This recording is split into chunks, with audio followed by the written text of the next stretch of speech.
The first rule humanity ever broke wasn't written on stone. It was whispered in a garden, and with one choice, the sound of the world changed forever. Before shame had a name, before fear learned how to hide, the world breathed in a perfect rhythm. Rivers moved without resistance. Trees grew without struggle.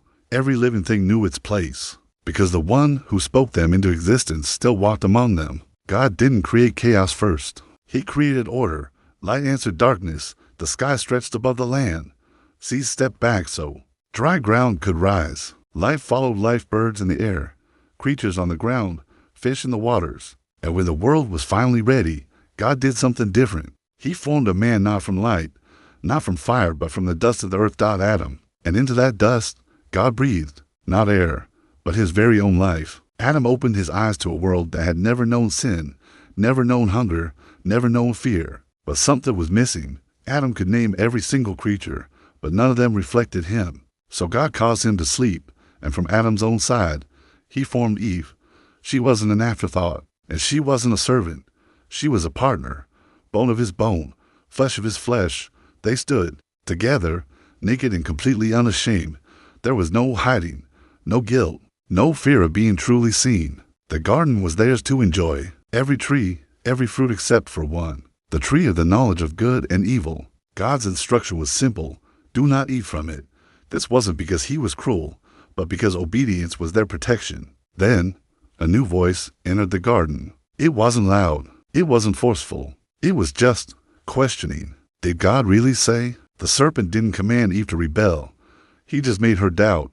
Doubt God's word. Doubt God's motive. Doubt that obedience was even worth it. Eve looked at the fruit. It was beautiful. It promised wisdom, control, independence. So she took it. She ate, and then she gave it to Adam, who chose silence over standing for what was right. And just like that, the world shifted. Their eyes were opened, but not to power. They were open to shame. For the first time, they saw themselves differently. They hid from each other. They covered themselves up. They ran from the very God who once walked freely with them.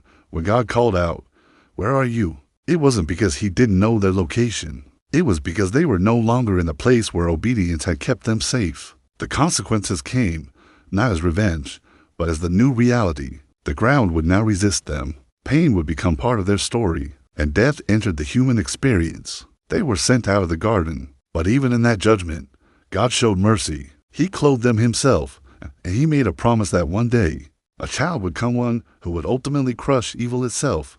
Outside of Eden, life continued. Adam and Eve had children. First Cain, then Abel. Abel honored God with the best of what he had. Cain did not. And when jealousy took root in Cain's heart, it grew into a violent rage. He rose up against his own brother, and humanity experienced its first murder. Sin had already multiplied, yet God did not abandon them.